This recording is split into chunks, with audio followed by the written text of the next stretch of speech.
মানুষ থেকে দূরে যেতে শিখুন।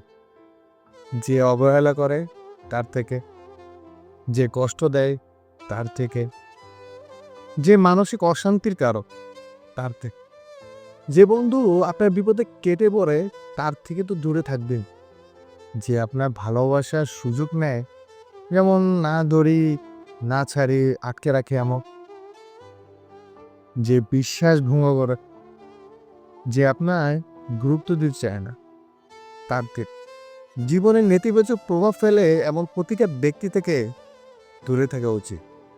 একা হয়ে গেলেও অনেকটা খারাপ লাগে, তারপরও পরিস্থিতি সামলাতে মুশকিল মনে হলেও ব্যাস দূরে যেতে শিখো।